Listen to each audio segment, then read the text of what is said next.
Ministra y a todos representantes a la Cámara, esta es la democracia, este es el ejercicio de la democracia en Colombia. Pero bajo un ejercicio sensato de la democracia no hay elementos para siquiera pedir que exista una moción de censura a 115 días del ejercicio de la presidencia y del gobierno del presidente Gustavo Petro. Ministra, usted tiene toda la confianza del pacto histórico, toda la confianza de los aliados de partidos de gobierno en este Congreso de la República para decir que usted se queda y tendrá todo nuestro apoyo para que termine los 4 años del gobierno del presidente Gustavo Petro. Señora ministra. Gracias, representante. Partido Conservador ha solicitado el uso de la palabra, no había intervenido durante el debate. Lo va a hacer el representante Guadid Mansur. Deme un momento, representante Guadid. Cabina. Ya. Pero no lo de la grabación. Perfecto. Adelante, representante Guadito. 3 minutos para el representante Guadito.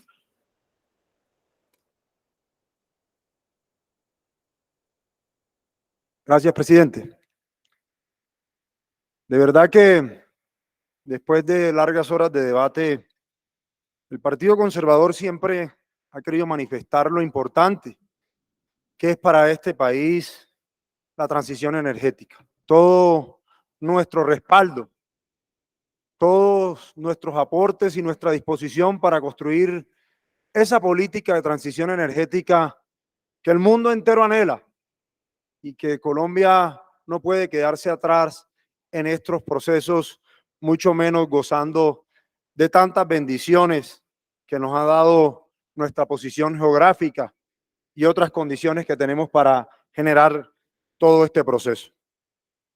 Queremos de verdad manifestar que las cosas no son con ellos, son con ellos y no con expresiones. Se han podido manifestar muchas cosas en medio de comunicación, comentarios que de alguna manera han podido despertar algunas alertas en los sectores económicos de los hidrocarburos, pero hay que manifestarle a los colombianos que hasta el momento este gobierno no ha tomado ninguna decisión de fondo con respecto a la explotación y exploración de hidrocarburos. Y en eso hay que ser responsable y reconocer que han tomado el tiempo para hacer el análisis, para de alguna manera tomar decisiones de fondo y no se han cerrado a la banda, como se dice popularmente, en lo que tiene que ver en la exploración y explotación de hidrocarburos en el país. Se están estudiando unos casos específicos, se están analizando la posibilidad, incluso lo ha dicho la ministra y el mismo presidente, de que continúe la exploración en el territorio nacional, y eso quiere decir que este gobierno ha entendido que este país tiene unas realidades que tenemos que proteger y preservar para garantizar la estabilidad fiscal, para garantizar que nuestra moneda no se siga devaluando.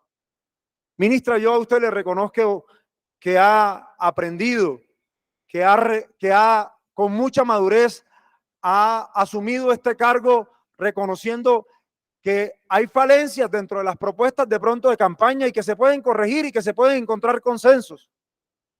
Es importante que antes de tener una transición energética podamos realmente tener una soberanía energética, que podamos tener una seguridad energética, y para eso se requiere planificación, para eso se requiere responsabilidad.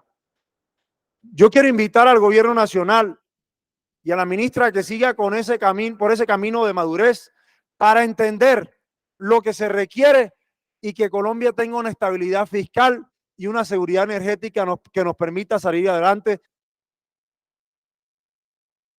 Perfecto, gracias, representante. Representante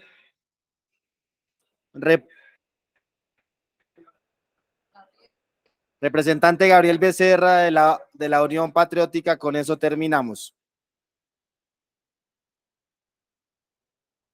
¿Qué pasó, representante Triana? Bien. Bueno, a estas alturas de la noche, yo lo primero que quiero hacer es felicitar a mi gobierno, al equipo de ministros que ha estado acá, a la ministra que no solamente de hoy, sé muy bien, ha estado responsablemente asumiendo su papel, a la bancada de gobierno, a varios compañeros que realmente han sido brillantes en su argumentación técnica, pero también porque un debate de moción de censura es un debate ante todo político, a la bancada del pacto histórico que ha actuado con responsabilidad de manera unitaria, a los compañeros de la bancada mayoritaria y reafirmar ante todo algunas conclusiones. Si los periodistas en este momento se están preguntando cuál podría ser el titular de mañana y tratando de interpretar al pueblo que en su sabiduría sabe decir las cosas de manera muy simple, como diría un poeta español, vinieron por lana y salieron trasquilados. Yo creo que hay que actuar con responsabilidad. Yo creo que desde el mismo momento en que se radicó la moción de censura, nos dimos cuenta que no había rigurosidad, que lo que había era una intencionalidad política, que es legítima, yo quiero reivindicarla, pero que desde el punto de vista de lo técnico no hubo un cuestionario, no hubo unos anexos. Las preguntas han aparecido ahora y estoy seguro que la ministra las va a saber responder.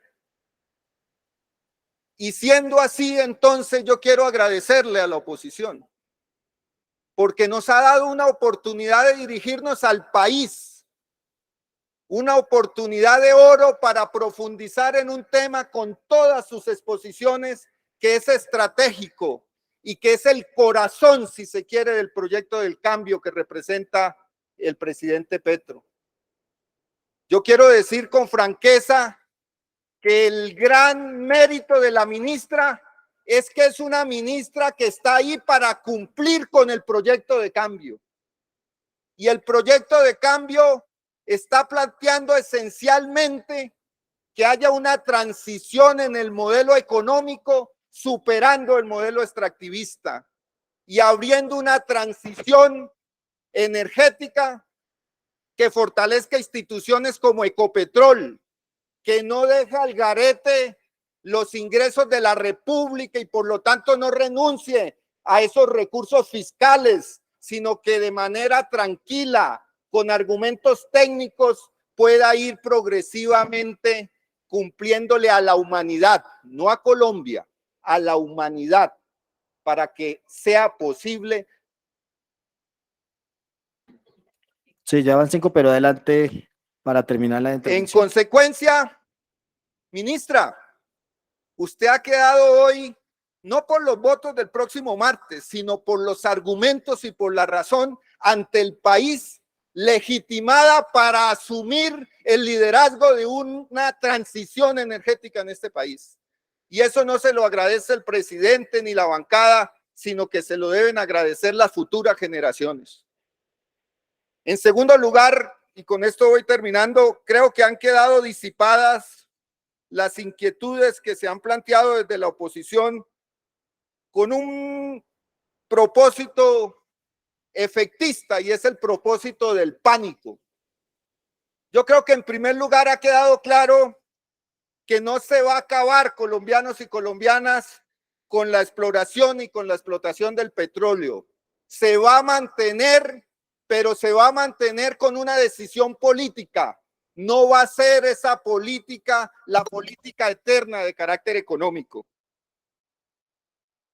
Termine, representante. En segundo lugar, nosotros no vamos a avalar, y yo saludo que una buena parte de las intervenciones no lo avalaron de la oposición, no vamos a avalar posturas negacionistas. Decir que porque en este país no somos grandes responsables de la contaminación, entonces nosotros debemos ignorar las consecuencias que el cambio climático trae sobre nuestra riqueza, que aquí muy bien han sabido argumentar, no es cualquiera desde el punto de vista de la biodiversidad, es sumamente irresponsable. Yo creo que aquí hay posturas negacionistas que se creen trun, que se creen Bolsonaro y que son irresponsables con la vida de la humanidad. Y finalmente, señor presidente, creo que si algo ha generado pánico es persistir en esta política.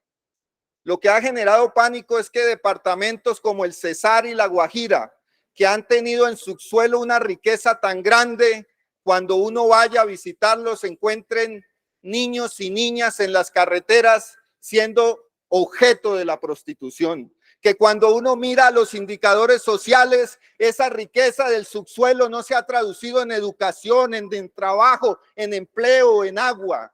Lo que ha generado pánico es que durante décadas quienes han gobernado hayan permitido que esa realidad sea. Por eso, señora ministra, a partir de hoy tal vez la ministra que tiene más legitimidad en ese gabinete es usted. Y tal vez esa legitimidad simbólicamente representa lo que nosotros queremos ser.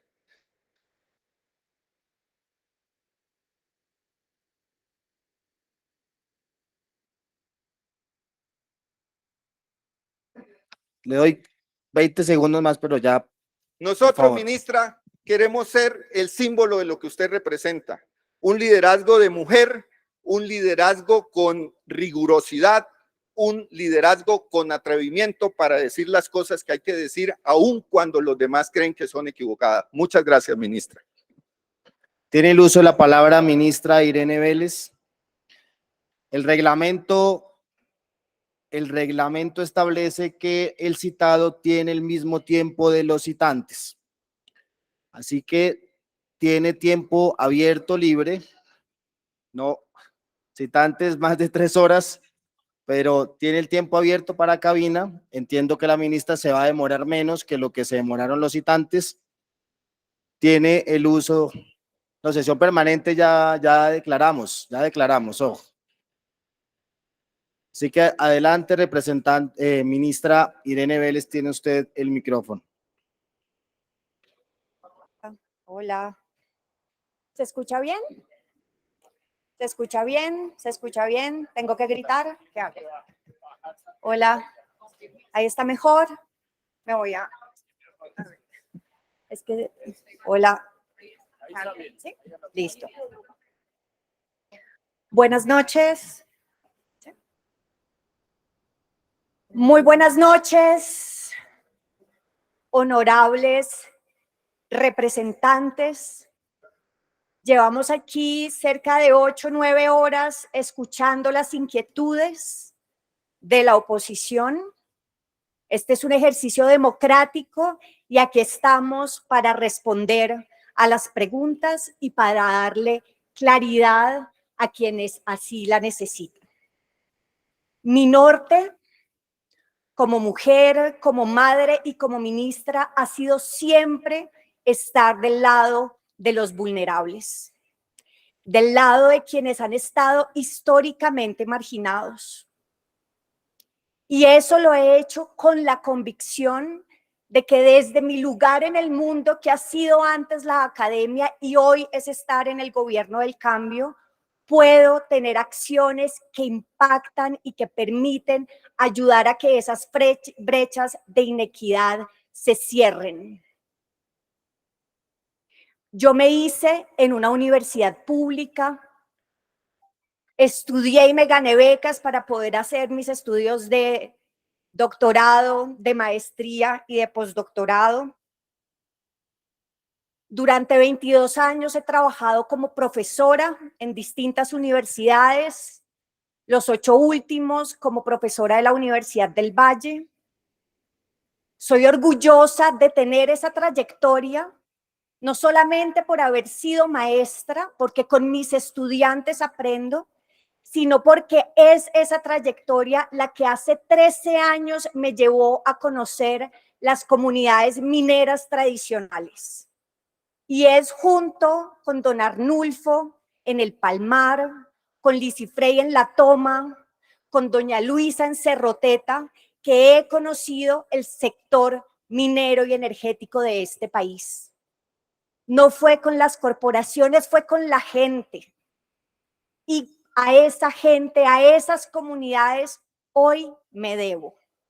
defiendo lo público, defiendo los bienes comunes, defiendo a los jóvenes a quienes este planeta nos pertenece. Defiendo a las mujeres porque históricamente nos han marginado, no a mí solamente. Yo soy una mujer privilegiada porque tuve acceso a la educación, porque tengo una familia que siempre me ha respaldado. Estoy hablando de las mujeres como Briseida y como doña Elenita en Miranda, que siguen hoy siendo perseguidas por su voz de defensa a un proyecto de paz total. Estoy hablando de voces de mujeres como la de Nacha, que todavía hoy tiene que disputársela con los mineros que utilizan mercurio que afecta la salud reproductiva de las mujeres de su comunidad. Hoy las mujeres somos el cambio y estoy aquí para defender también esa voz y ese liderazgo. Yo no estoy aquí haciendo una carrera política, yo estoy aquí defendiendo un programa de gobierno y ese programa de gobierno se comprometió con un cambio que ya comenzó. A veces el cambio da miedo, a veces el cambio genera oposición, pero el cambio es también lo que esta ciudadanía decidió después de décadas y siglos. Somos el gobierno del cambio y como gobierno del cambio asumo esta moción de censura con la responsabilidad y con la dignidad que este recinto me merece. Con responsabilidad y con certeza, también aprovecho esta oportunidad para explicarle al país cuál es precisamente esa política mineroenergética que como gobierno del cambio hoy lideramos. El cambio climático global, la crisis climática y ambiental es una realidad. El panel intergubernamental sobre cambio climático que se conoce como IPCC sacó hace un año un informe que dice que la temperatura del planeta ya aumentó en promedio 1,1 grados centígrados. Se espera que en los próximos 20 años la temperatura aumente al menos 1,5 grados centígrados y por eso, respondiendo a esa realidad inminente, es que los países, desde lo que se conoce como la COP21, que se realizó en París, desde ahí los gobiernos se comprometieron a unas reducciones de gases de efecto invernadero, incluido nuestro gobierno que entonces dijo que debíamos reducir nuestros gases de efecto invernadero en un 20% para el año 2030.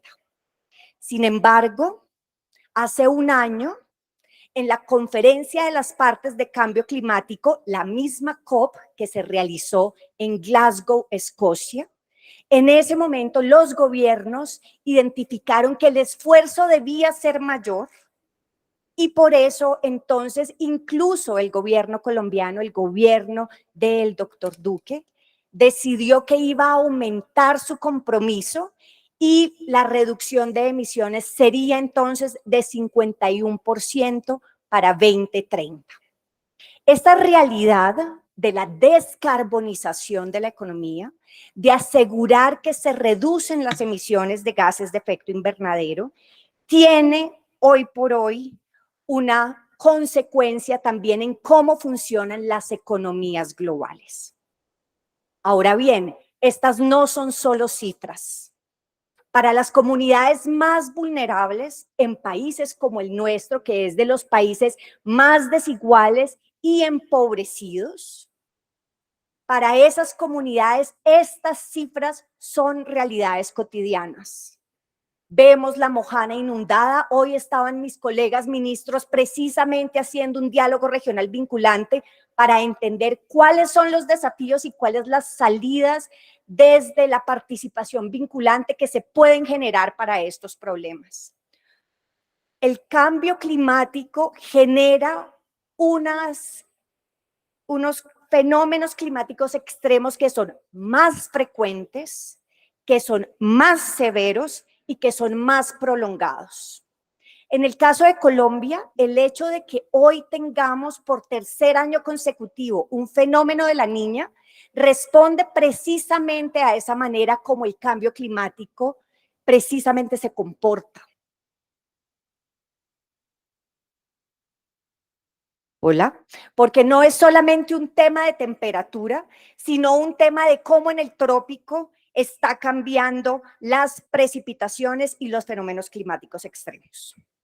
Precisamente por esa situación extrema en términos climáticos, la Unidad para la Gestión del Riesgo de Desastres ha declarado la emergencia climática, porque sabemos que al menos 3.000 eventos han sucedido este año, que al menos 250 personas han muerto en estos acontecimientos y que tenemos más de 600.000 personas afectadas, 5.000 viviendas destruidas y 10.000 más viviendas afectadas. Es decir, que en Colombia el cambio climático mata, desplaza, le arrebata los medios de vida a los más vulnerables. ¿Y eso entonces qué significa? Significa que el cambio climático tiene también costos. Esos costos suelen quedar por fuera de los cálculos de las economías nacionales. Cuando hablamos del Producto Interno Bruto, no internalizamos cuáles son los costos de ese cambio climático.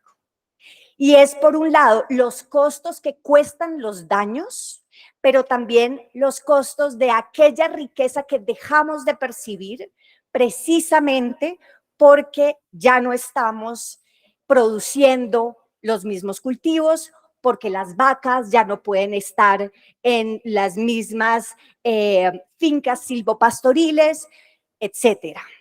Eso quiere decir que debemos hacer cuentas completas. Esas cuentas completas le han llevado al Instituto de Energías Renovables de Suiza a hacer unos cálculos respecto a qué significa la pérdida de la economía global en relación con el cambio climático. Las conclusiones vienen por aquí y son del año 2021. Por un lado, se dice que de cumplir parcialmente los acuerdos de París, que son los de 2015, tendríamos que ante nosotros se reduciría en 10% la economía global. O sea, la economía perdería su valor en un 10% de cumplir parcialmente los acuerdos de París. Si no hacemos nada, la pérdida del Producto Interno Bruto a nivel global estaría por el orden del 18%. Si eso lo llevamos a lo que puede significar el cambio climático en Colombia, estamos hablando de que con un aumento de la temperatura de entre el 2 y el 2,6 grados centígrados, Colombia estaría perdiendo más del 16% de su Producto Interno Bruto.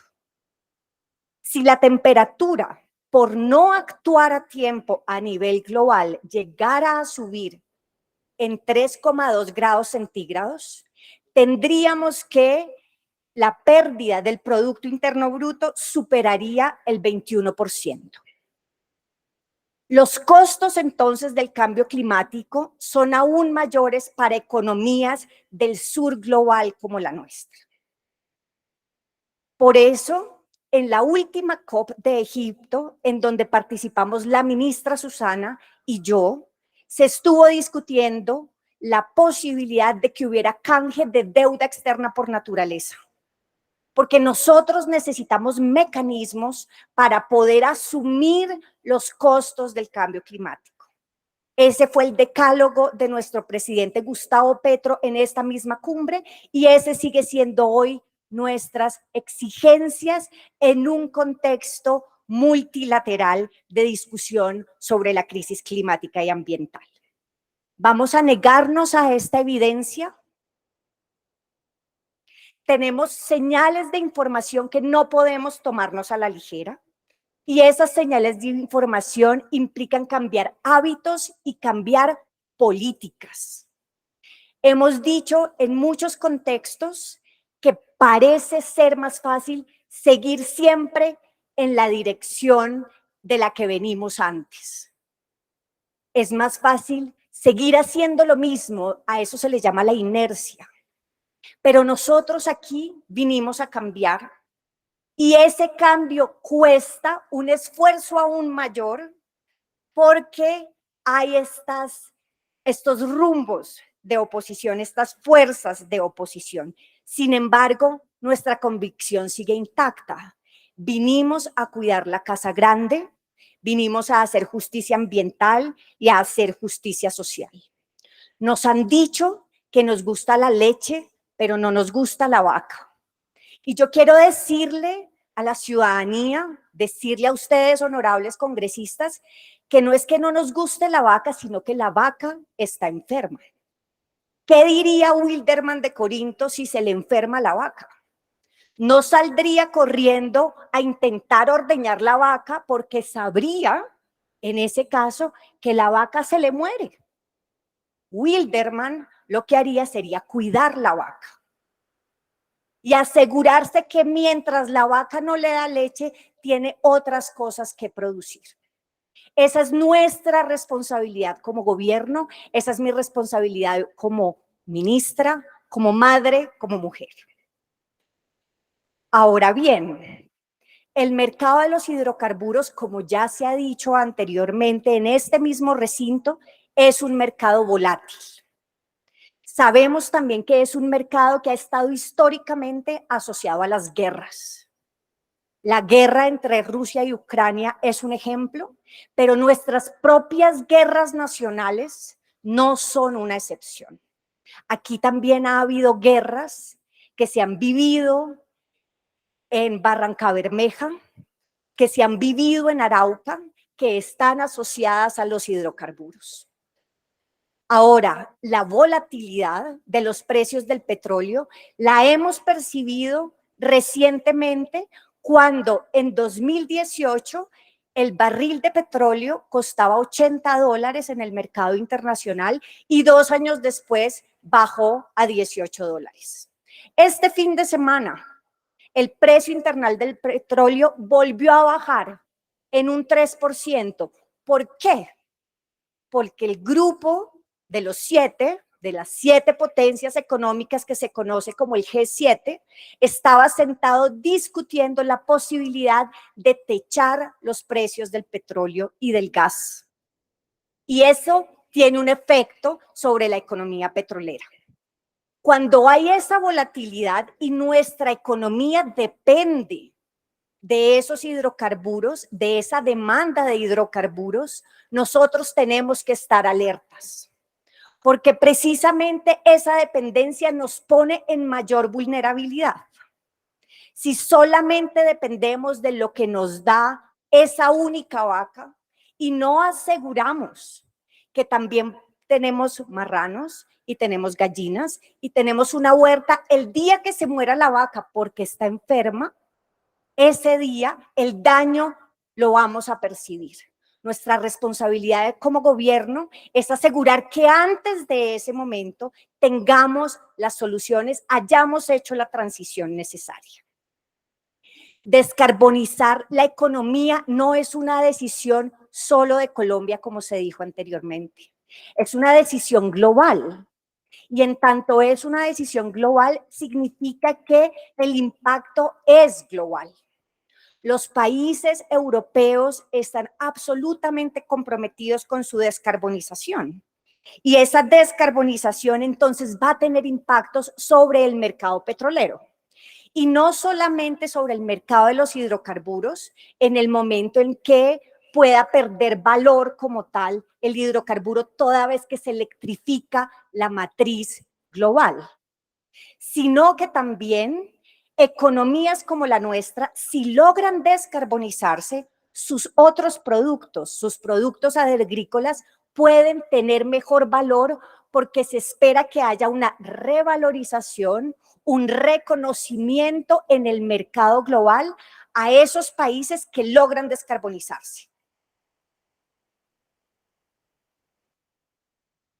Es importante reconocer que como integrado a esta situación, a esta decisión global de descarbonización, muchos países han decidido parar la financiación de los proyectos de hidrocarburos a nivel internacional. En la misma conferencia de Glasgow, que fue el año pasado, el grupo de los G7 lideraron un acuerdo al cual se sumaron en total 39 países que hablaban de parar la financiación de proyectos de hidrocarburos. Es decir, que hay una decisión global respecto a parar la inversión. ¿De dónde entonces se espera que nuestra economía siga creciendo a partir de una inversión que ya no va a crecer más? Los países europeos han liderado este cambio en la matriz de inversiones. Y hoy 39 países a nivel global dicen que desde finales de 2022, es decir, ya, no se va a realizar más inversiones en países foráneos, como seríamos nosotros, ni para gas, ni para petróleo, ni para carbón. Es precisamente reconociendo esa realidad macroeconómica que nosotros necesitamos hacer un cambio. Necesitamos reconocer ese cambio global para ajustarnos nosotros y ser pioneros latinoamericanos en ese cambio. Se espera que de esta transición que está sucediendo a nivel internacional respecto a las inversiones en proyectos de hidrocarburos, esos mismos 33.000 millones de dólares que se invertían antes en hidrocarburos, hoy migren a energías renovables y sobre todo a energías renovables no convencionales. Así nos lo ha hecho saber el European Investment Bank, que en Egipto firmó con nosotros una declaración conjunta en donde nos ratificaba que no están interesados en realizar inversiones en hidrocarburos, pero sí en energías renovables en nuestro país. Y esa es la ruta por la cual tenemos que seguir avanzando. La Agencia Internacional de Energía ha confirmado que dado esa transición global en las inversiones, las energías eólicas se cuadruplicaron en 10 años, entre 2010 y 2020, y que las energías solares subieron 20 veces, precisamente porque la financiación en estos campos está creciendo. La descarbonización también tiene un efecto sobre la transformación del parque automotor a nivel global.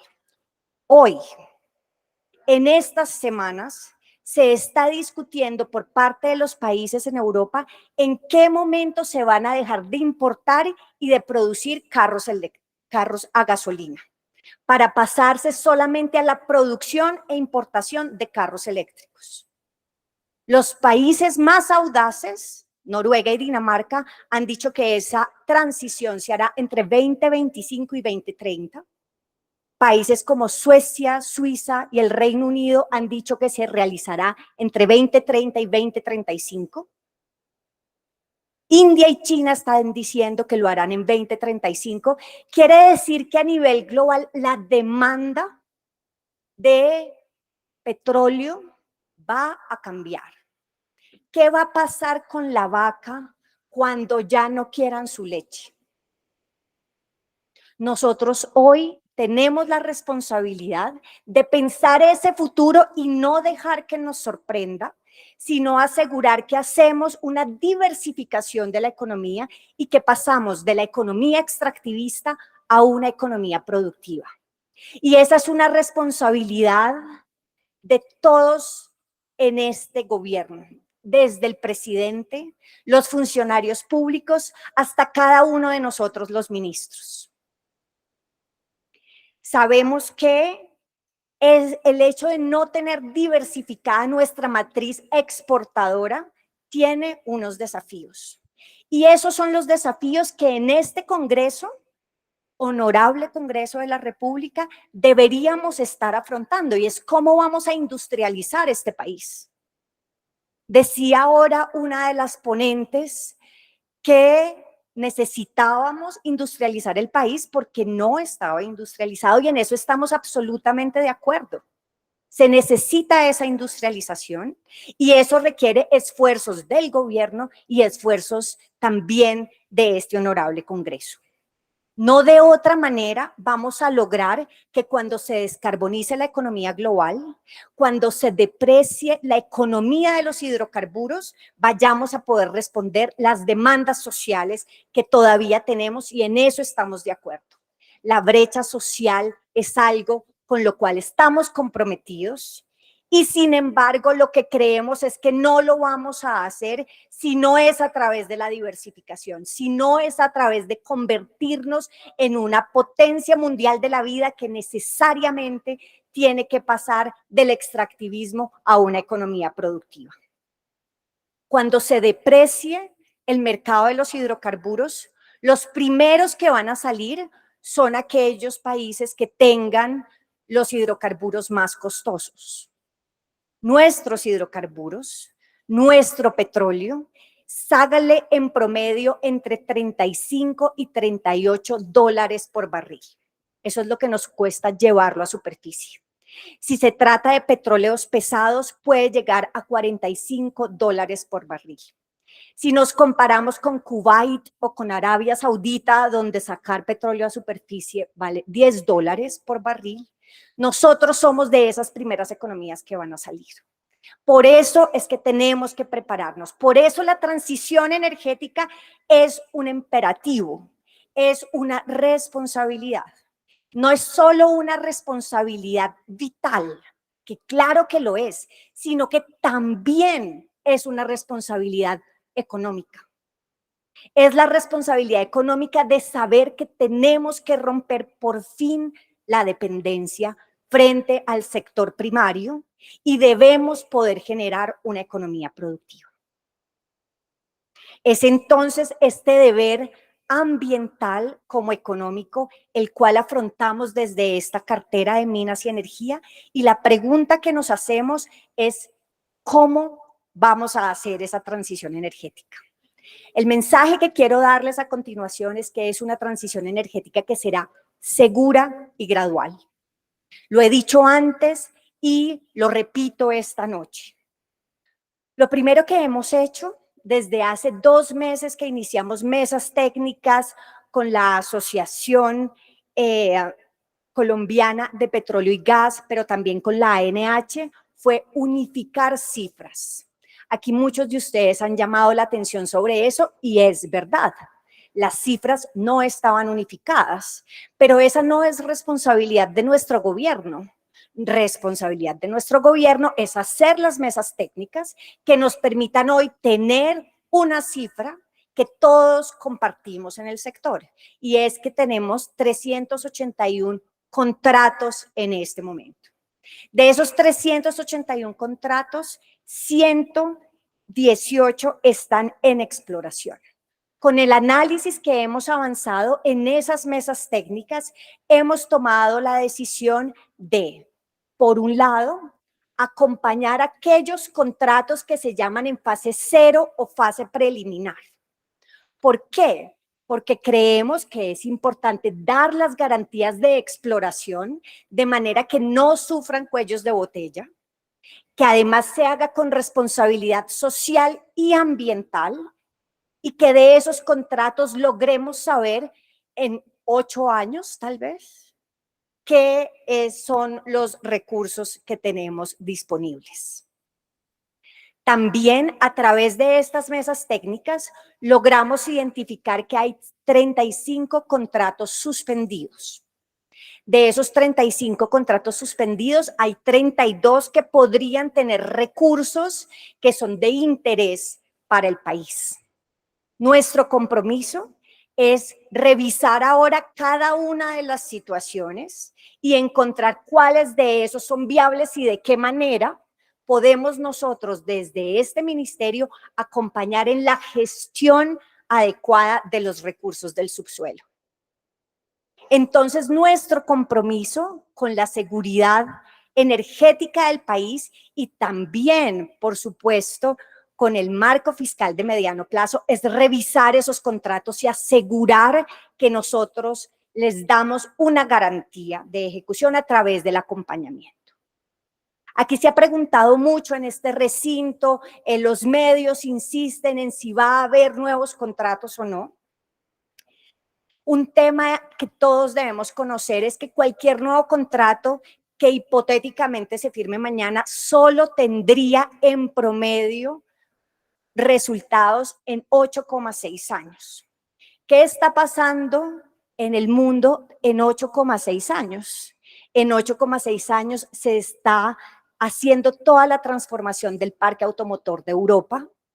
Está arrancando China, está arrancando India. ¿Dónde va a estar entonces la demanda de esos hidrocarburos que estaríamos de pronto descubriendo en ese momento? ¿Por qué entonces tener que salir a lotear el país si realmente el momento en el que sabemos que hay una demanda y que los precios están adecuados es hoy? Por eso entonces decimos que para nosotros una prioridad es utilizar la tecnología. Y para eso estamos hablando de recobro mejorado. Es verdad que en el país ya se ha hecho recobro mejorado.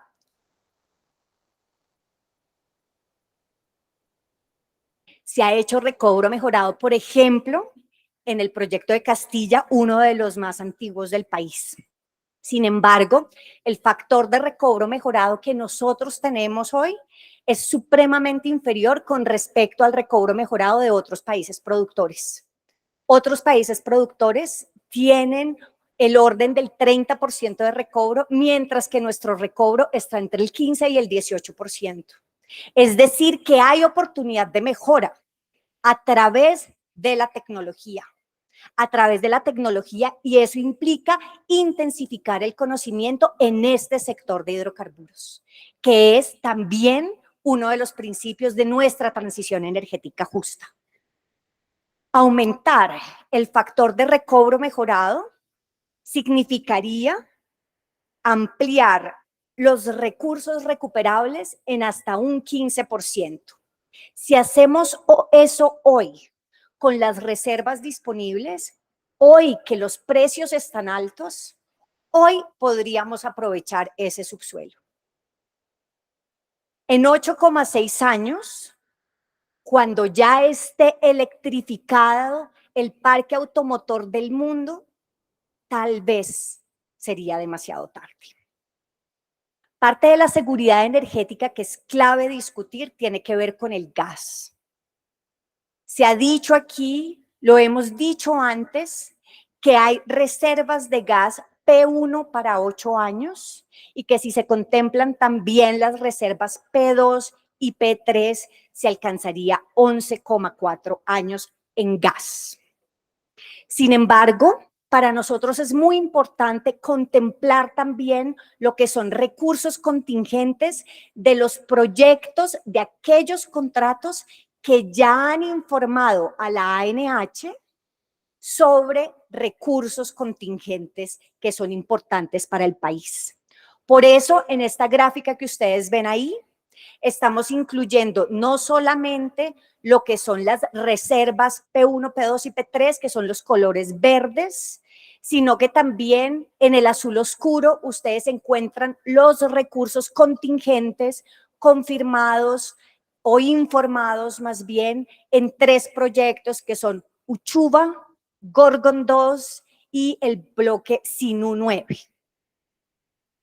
Es importante contemplar eso porque son recursos del subsuelo que ya se sabe que están ahí y que hacerlos comerciales hacer que salgan a superficie depende de otras decisiones. ¿Qué decisiones, por ejemplo?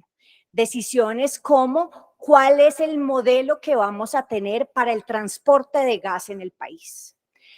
Decisiones respecto a cómo nosotros vamos también a descarbonizar nuestro parque automotor y llevarlo a que haya, por ejemplo, en el caso de los camiones, las tractomulas, todo el parque automotor pesado, un consumo de gas y ya no de diésel.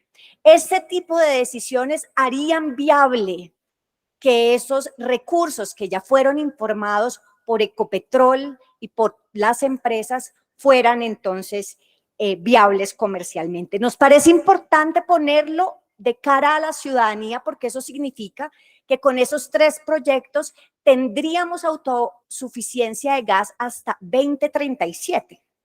Y si contemplamos adicionalmente aquellos recursos prospectivos de los que ha hablado Ecopetrol en las últimas semanas, nuestra autosuficiencia podría incluso aumentar después de 2042. ¿Qué hacer si realmente logramos esa curva de gas tal y como parece que la tenemos? Para nosotros es clave pensar que por supuesto tenemos autosuficiencia, pero que también con esos excedentes no solamente podríamos exportar gas, sino que sobre todo podríamos utilizarlos para hacer fertilizantes, creando eso que tanto hemos dicho, que es los encadenamientos para pasar de una economía extractivista a una economía productiva que además estaría contribuyendo a la reforma rural integral donde los fertilizantes tanto se necesitan.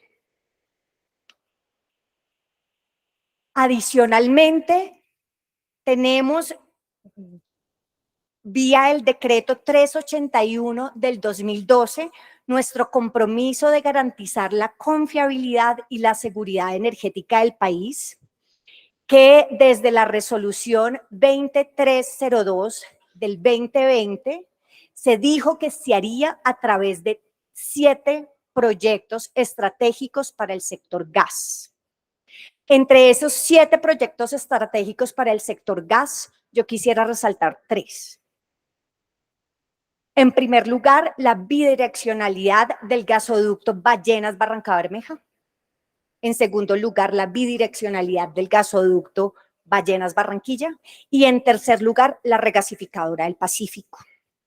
La regasificadora del Pacífico se mencionó aquí antes, es un proyecto que fue decidido en ese plan de abastecimiento de gas, viene del gobierno anterior y cuando nosotros llegamos un mes después se hizo pública la convocatoria el 9 de septiembre de este año para que los interesados en participar pudieran hacerlo y esa convocatoria está abierta hasta marzo del próximo año.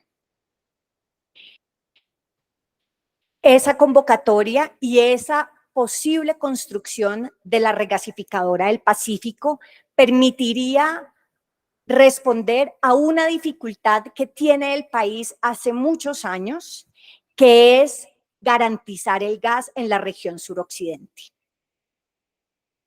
Ahora bien, respecto a Ecopetrol, que es un tema clave aquí, nosotros hemos afirmado que Ecopetrol es para nosotros la empresa de los colombianos que debe ser la vanguardia de la transición energética justa. Ya es una empresa ejemplar en descarbonización. Fue la primera empresa latinoamericana que el año pasado decidió que a 2050 iba a ser carbono neutral. También es en este momento la empresa que tiene la autogeneración más grande con energía renovable. Tiene 2 ecoparques que son muy importantes para generar esos procesos de economía circular y de autoabastecimiento energético que están en Castilla y en San Fernando. Y este año inició inversiones en hidrógeno verde, alcanzando para este año nomás $1 millón. Creemos que con Ecopetrol, convirtiéndola, como se dijo antes en este recinto, no en una empresa de hidrocarburos, sino en una empresa de energías, podemos apalancar esta transición. Es con Ecopetrol y no contra Ecopetrol. Y es en Ecopetrol, pensando en un Ecopetrol a la altura de este momento histórico, a la altura de este momento en el que la crisis climática y las decisiones que están tomando los gobiernos a nivel internacional nos obligan a cambiar. Vamos a cambiar con esta empresa de los colombianos. Lo vamos a hacer porque confiamos en Ecopetrol, porque tiene la capacidad técnica y porque estamos seguros de que podemos ser pioneros de otras economías. No estamos empezando de cero, no estamos desconociendo los caminos recorridos. Parte de reconocer o mirar hacia el pasado es también aprender de él. Es también mirar hacia el pasado para saber y reconocer en los errores las oportunidades de hacerlo mejor. Para nosotros mejor es hacerlo con la gente. Mejor es estar ahí con las comunidades. Mejor es no creer que haciendo los proyectos a espaldas de los guayú, entonces lo vamos a hacer más rápido. No es ocultando la agenda extractivista a las comunidades indígenas amazónicas. Es ir y hablando con la gente. Por eso aquí se necesitan perfiles inter y transdisciplinarios.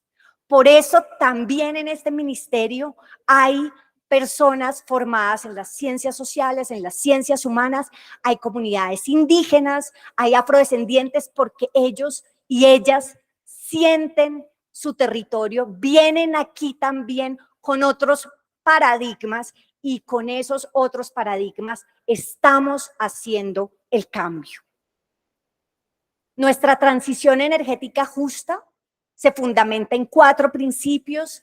Hace creo que 3 semanas, 4 semanas, sacamos el documento metodológico, porque para nosotros no improvisar significa tomarnos el tiempo de hacer los estudios y de hacer una planificación también de las metodologías y garantizando la participación de la gente.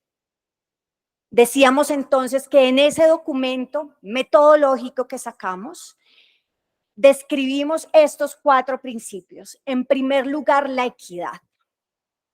Porque aquí no solamente estamos hablando de un cambio de tecnologías, no solamente estamos hablando, como diría la viceministra, de un cambio de cacharros. Estamos hablando de que va a haber otros actores sociales que van a poder producir la energía. A eso hemos llamado desde el programa de gobierno las comunidades energéticas y en eso estamos comprometidos. Y este es un compromiso que es social como técnico. ¿Por qué es tan importante las comunidades energéticas? No solamente para democratizar el sistema de generación eléctrica, sino también porque estamos convencidos de que a través de esa democratización bajan las tarifas. Es decir, que para nosotros el Pacto por la Justicia Tributaria era un primer paso, y eso lo hemos dicho hasta la saciedad. Y era un paso absolutamente necesario porque las tarifas venían en alza desde octubre de 2020. ¡Qué injusticia! Qué injusticia, porque además nuestros análisis en estos primeros meses nos permitieron identificar que los estratos en donde más se subieron las tarifas fueron los estratos 1 y 2 durante 2 años consecutivos. Nosotros en 100 días hicimos todo lo que estaba a nuestro alcance para lograr renegociar más de 800 contratos, sentarnos con más de 80 agentes del sector eléctrico y a través de 4 resoluciones bajar por primera vez en 2 años las tarifas. Y este no es el único paso que vamos a dar. Por eso tan importante la democratización del sector eléctrico a través de las comunidades energéticas. Porque las energías renovables no convencionales son más baratas y una energía más barata puede entrar a competir en este libre mercado energético en el que estamos metidos hoy después de la ley 142. Entonces, nuestro primer principio de equidad nos lleva a pensarnos cómo vamos a trabajar de la mano de las comunidades. ¿Cómo vamos a trabajar entonces para asegurar que las comunidades wayú puedan también producir energía? Que no solamente vean pasar las líneas de transmisión por enfrente de sus casas. Ese es un compromiso de este gobierno. Ya he explicado que esa transición tiene otro principio, que es que será segura y que será progresiva. Eso quiere decir que nuestra prioridad es que los contratos que hoy tenemos, 381 contratos, tengan una garantía jurídica. Y entre esos 381 contratos, que los 118 en exploración aseguren su proceso.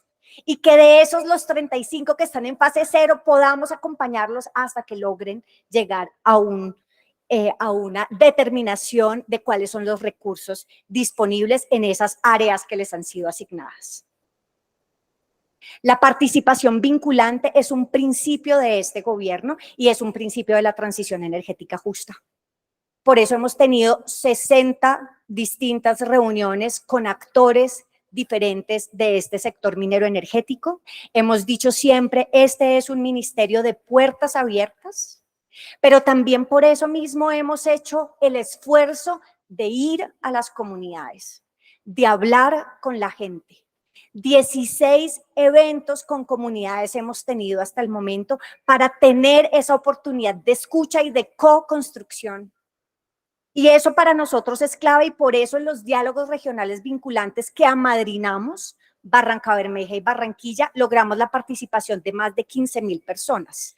Y no solo se trata de tener a 15,000 personas discutiendo por primera vez en la historia de este país el Plan Nacional de Desarrollo, sino que además tuvimos ahí mesas dedicadas a la transición energética justa que hoy estamos sistematizando para asegurar que las conclusiones van a ser parte de las bases del Plan Nacional de Desarrollo.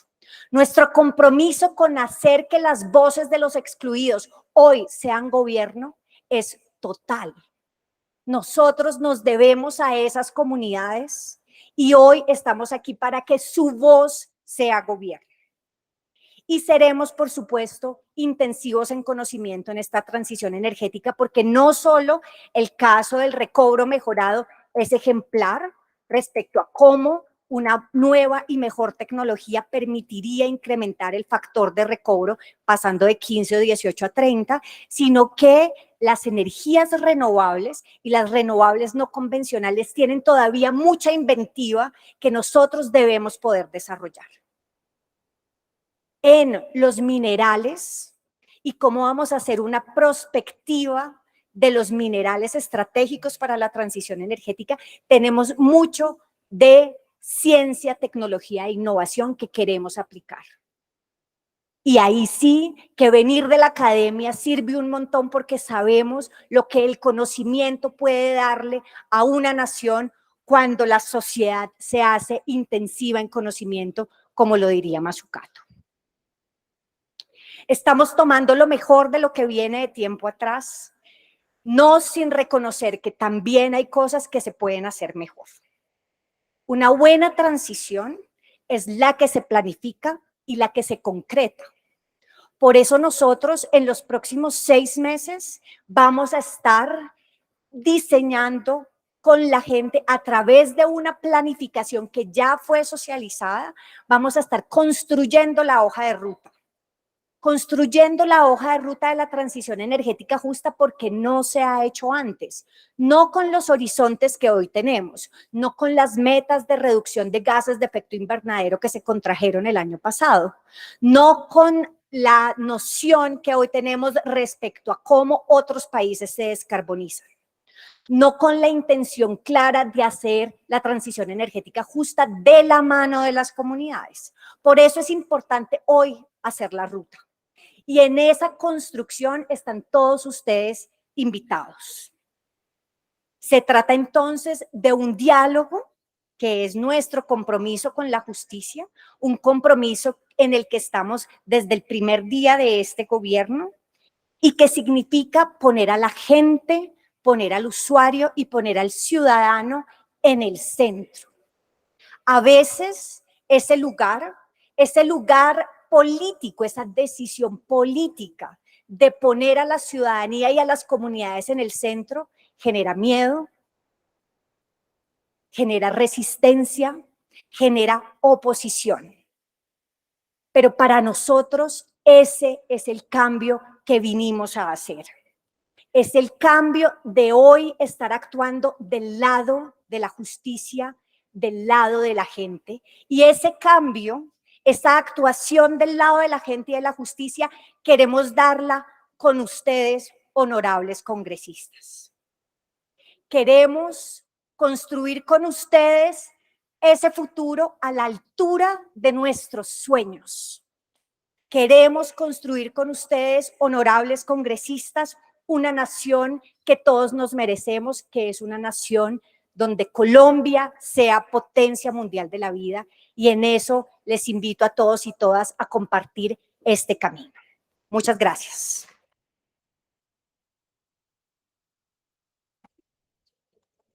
Con la intervención de la ministra Irene Vélez, culminamos el debate de moción de censura. La votación se hará el próximo martes. Ya diremos la hora el lunes. El lunes tendremos plenaria, apreciados colegas, a las 2 de la tarde el lunes. Tenemos plenaria proyectos. El martes en la mañana citaremos, primer punto del orden del día del martes será la votación, pero continuamos con proyectos el martes. Así para que se agenden, apreciados, el lunes que viene, el lunes de esta semana, lunes, martes y dependiendo, miramos miércoles por la mañana. Muchas gracias a todos los presentes. Ya se anunciaron los proyectos desde ayer con el anuncio de proyectos. No. Aunque usted Sí, tiene... presidente. Entonces, sí, con su... ¿Cómo?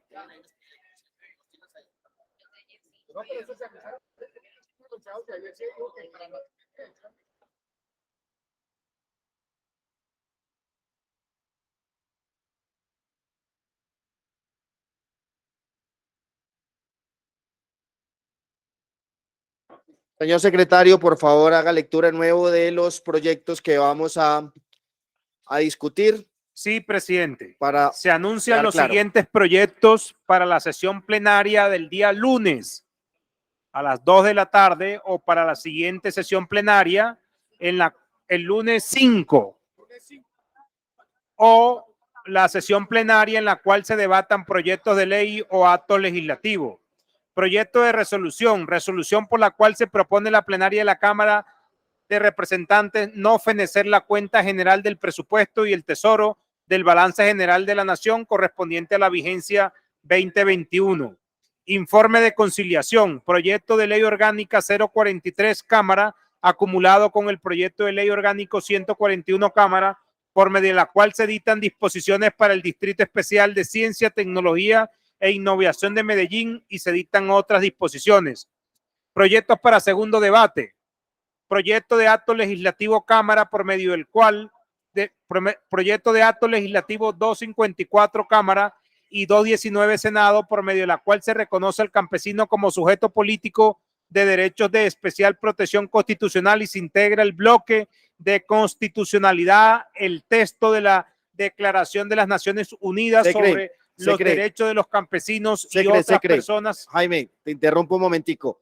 Es que antes de que se vayan, congresistas, los invitamos a recoger toda la papelería de muebles y de paredes. Vamos a dar ejemplo los congresistas, también la olla que está por allá atrás, representante Arbeláez, para que la pueda todos por favor, porque vamos a dar ejemplo los congresistas, eso lo asumen de servicios, así que dejamos el recinto como venía. Gracias, secretario. Qué pena la Listo, interrupción. presidente. Continuamos. Proyecto de acto legislativo 260-2022, Cámara y 002-2022, Senado, acumulado con el proyecto de acto legislativo 003 y 011-2022, Senado, por el cual se modifica el artículo 138 de la Constitución Política de Colombia.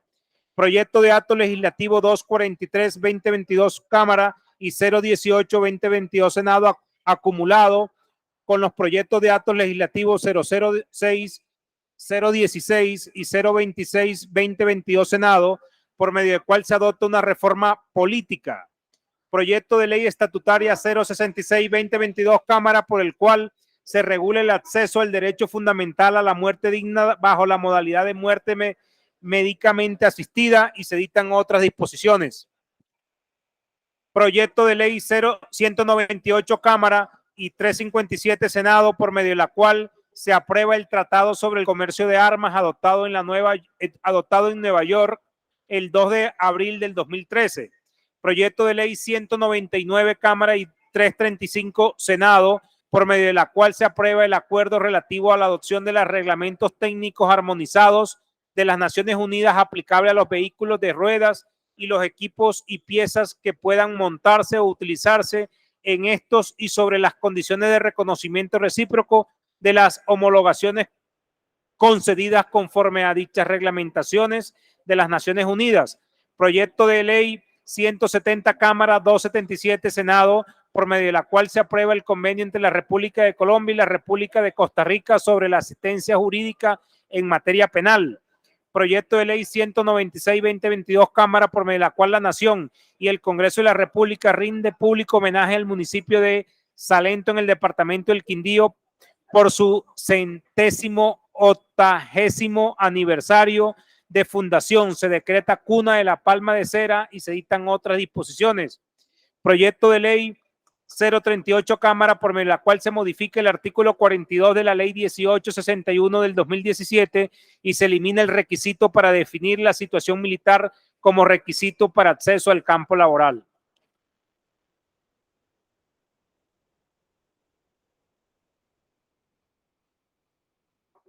Ya la incluimos, presidente. La reforma política ya quedó incluida. Proyecto de ley 115-2022, Cámara, por medio de la cual se modifica la ley 99 de 1993 y se dictan otras disposiciones. Han sido leídos y anunciados los proyectos, señor presidente.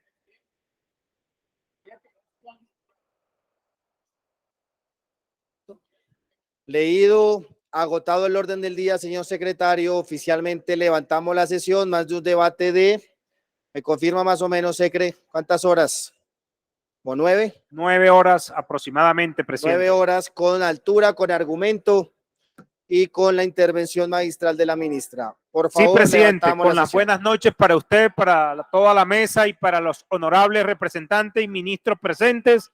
Siendo las 10:04 de la noche, se levanta la sesión plenaria del día de hoy. Muy buenas noches para todos.